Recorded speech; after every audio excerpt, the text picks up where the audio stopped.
Welcome to KYOUNA podcast. This is the podcast where we speak to individuals in the creator or marketing economy, founders, creators, strategists, and the people building the future behind the scenes. Welcome to KYOUNA podcast. So Alfie, for those who don't know you, can you tell us a little bit about you, what you do, and sort of where you've come from?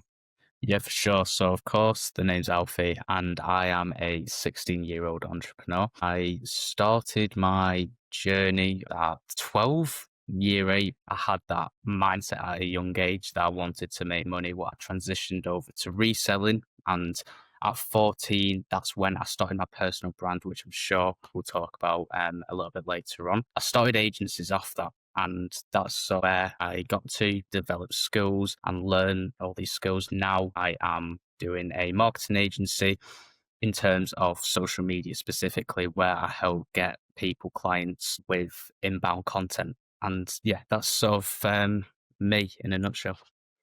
Great. Yeah. I mean, I'm fairly similar in sort of, I started quite early. I started when, I was a little bit older. I was kind of 15. I'd just been through school, through GCSEs. So I then saw an opportunity to sort of transition into college, and I did all the applications, got accepted for it for digital media because I was quite interested in sort of creative and videography. But then I got the opportunity to get an apprenticeship. So I went through the apprenticeship route with a company called KYOUNA, and that really led me on a path where I started to learn practical skills. And I think practical skills are a really important part of sort of fundamental first stages of entrepreneurship. You sort of have to learn those practical skills, those high value skills that mean you can transfer it into your own clients. So yeah, I went through KYOUNA and then did my own agency work. So you say you started when you were 14. What was it that you actually did? Did you start posting content then? What was it that really took you to the next level? Yeah, so at 14, I started my personal brand. I remember it so well. It was literally the day after New Year's. I don't know what year it was, but yeah, I started my personal brand on January the 1st, and yeah, I just started posting day in a life to start off with. I didn't really know that much about it. I was just posting for the sake of it because my whole goal was to go viral. I always wanted that. Obviously, that's not the case anymore. But I just started by posting day in a lives and started moving on quickly to trends, right? Yeah, so you said you grew really quick at the start. Do you think there was anything that attributed to that? Do you think it was your age or some of the hooks you were using, or maybe a combination of the both? Yeah, very interesting question, actually. Now that I'm able to look back at it, I used to, at the start, think it was luck, but when you get to a point where you know the algorithm and how it works, you can see why my content performs so well. And yes, it definitely was to do with my age, because at the time, again, I was 14. I didn't look old. I didn't look trustworthy, and I didn't really know what I was saying, and when you're in that sort of situation, you're very gullible to hate, and it's something that's inevitable. But yeah, definitely my age had an impact on why I went viral at the time. But also, yes, the hooks definitely, because I remember in every single one of my videos, it had a pattern interrupt, it had the verbal hook, it had the text hook. It isn't just as simple as slapping a hook on it. You have to see what's working and understand why the hook works so well, if you know what I mean. So yeah, definitely them two things. Interesting. I mean, you mentioned about the hooks there, and do you think it's important for some creators who are just starting out? So say you've got less than 5K followers and you're just starting out and you're really trying to emerge. Do you think it's important to not follow the trends, but follow what your ideal client profile tells you is the right thing to target? Yeah, of course. I mean, that is not what I focus on anymore, going viral, because quite frankly, you attract everyone when you go viral. If you want to make money on social media now, times have changed and you need to adapt to them trends. And that is focusing purely on your ICP, your ideal client profile. And that means you're going to get less views, but each one of them views is going to be a lot more high quality and problem aware already, which makes it easier to sell to that audience, right? So hooks are even more important, really, because you want to be filtering out the people who aren't going to be of value or have what it takes to sell your offer to them. So hooks, filter out the people who aren't high quality or have any value to sort of give to the person. Yeah, and I think a lot of the principles that you've just talked about there can be applied in various different parts of the creator economy. Do you think in your day-to-day, you're applying those same sort of principles now, focusing on that ICP for your clients? And also, can you tell us a little bit about who you work with on a day-to-day basis and how you start to deliver results for those people who are trying to do it themselves, or might be one of those entrepreneurs or coaches who is also trying to grow themselves but doesn't necessarily want to go with a growth partner at the start? I do that with all my clients and make sure to have their ICP 100% clear and make sure they know it off by heart, because that is the most important thing when it comes to short form content and also long form content, because it's all about filtering out the people who are high quality and who aren't, because we want to attract the right people. Now, I do it a little bit differently with my clients, and I have a structure: top of funnel, middle of funnel, bottom of funnel content. And this isn't to do with funneling stuff. It is specifically short form content. And top of funnel content is where you're attracting the views and getting eyeballs on your account. Middle of funnel is more making them problem aware, the viewers, making sure you're able to filter them out and get the higher quality ones in. And then the bottom of funnel is giving them a call to action, basically, to take the next steps.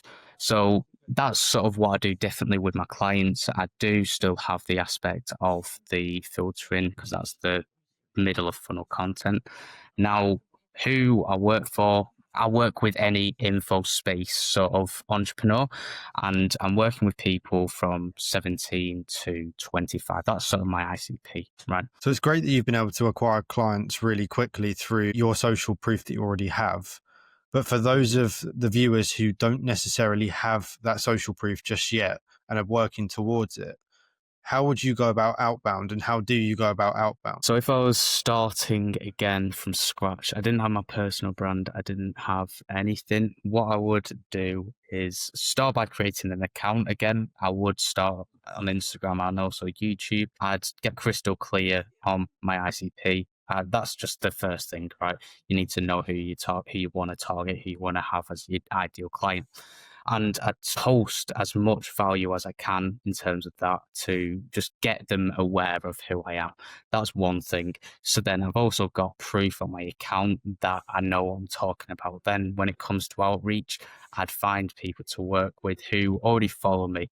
And if I don't have any followers, what I'd do, I'd just simply find people to work with by outreaching to them, saying, look, I'm just trying to gain experience. I'm trying to make a name for myself. Quite frankly, you get quite a lot of responses. And what I'd do from that is build up a portfolio of results, case studies. And with that, I'll be able to go to more people as my following grows on social media. Interesting you mention a portfolio there, because one of the key things that we're doing at KYOUNA is we're creating a portfolio for creators, brands, or agencies. So in our case, we see a lot of creators that we've interviewed struggle to present their work to brands. For example, I know you're more into the creator to creator work here, but when you're trying to pitch to a brand and you get to a certain size when you're trying to pitch to brands, it can be quite tricky to present your work. And a lot of people are made and cut out for the creator work. So they know how to create content, but they don't necessarily know how to tie up all of that content into a nice portfolio to present to these brand decision makers. Right. So something that we're doing for those that are actually in that position, struggling to land brand deals, is providing them with this portfolio. And this portfolio has all of their content on there, a little bit about themselves, and also the analytics as well. So as a brand decision maker, you have the previous work that they've done, whether that's with brands or somebody else, or if it's with other creators, collaborations, you have access to that, but you also have access to who the person is and the raw data to make the decisions. Because some brand managers love to see the pretty pictures, and some of them like to see the raw analytics and make database decisions. Now, on top of that, You've also got the AI analytics. So when we have the analytics and somebody isn't necessarily data-based or data-led, we can give that brand manager easy and considerable steps to move them forward in the decision-making process based off of what those analytics actually mean to the brand, how that creator can help that brand move forward through whether it's engagement rates, understanding what they can actually mean. And we can tailor those specific to each brand if a brand is set up with KYOUNA. So it becomes a really powerful tool for us when we're moving into nurturing these partnerships for small, medium, and large creators. And it's very similar to something like Linktree. Linktree is lacking that sort of sense of raw data. So somebody's Linktree might look nice and it might have links to all their other profiles, but it doesn't aid in the decision-making process. It's just a sort of a health index. It's really a health index of, yeah, they've got a Linktree. That means that they can be progressed, and that's a tick box. Whereas if you've got all of the data there, it's everything in one place. That means that these brands are in a much better position to move things faster and actually make a decision. I know you said, obviously, you started quite soon into the business, sort of 3 or 4 months into when you were creating content, you started going, okay, this is a real business. What did that moment look like? Were you doing something for somebody that made your brain click? Was there a moment where you realized, okay, there's a business here and I can make some money and I can help others? I mean, there was quite a lot of different scenarios and build-ups that all just sort of came together. And the first one was, while I was growing, I was also helping someone else called Oscar Williams grow. Helped him with the whole engineering of content and making his content go viral. I did that for him for a bit. I helped him with that for free, and I really just felt flipping like I can do this for myself. I can do this for him. You know, I'm sure I can do it for others. And I started when my account got to around 30,000 followers. I had the proof. I had the social proof, so that barrier was broken, and people trusting me because the time was different to what it is now. We're in a bit more of a trust recession, but then if you had the proof yourself, people thought you could solve their problems, right? And people were coming to me with DMs, and very quickly I managed to go from not having a business to building something really fast, helping others grow social media accounts because I had the click moment from people wanting my service. I had the results already to prove it and sell to them that way. So yeah, it was a bunch of different things, and it was mainly because people were reaching out to me, and that's where I guess it all started. So if we speak for the people in our audience who are listening in and they're already posting content, but they can't seem to get anything inbound, they don't seem to be getting the views or the engagement that they want to be able to grow it and make it into a career. Because just one quick stat that I'll play on is 96% of creators aren't making an income or a sustainable income from creating content. And really that is quite a harsh statement, but it's the truth and the reality of creating content. It's hard to get out there, especially now, like you're saying, people can't actually trust individuals no matter how many followers they have. But if content isn't yet landing, is there something that you would recommend doing? First got to look at your consistency, like how many times are you posting a day? Because at the start, it's about testing and seeing what works. You know, I was posting 3-4 times every single day for the first 2 months, I believe. And that gave me so much data. You know, I managed to use that data to really build an audience which resonated with me. And the key aspects that you look at are the engagement, where they drop off in the video. And then you can go into the content, work around it, see where it's dropping off, and add aspects to the videos for the future, or go from different takes, really do what is required for the audience, which you can see in the metrics.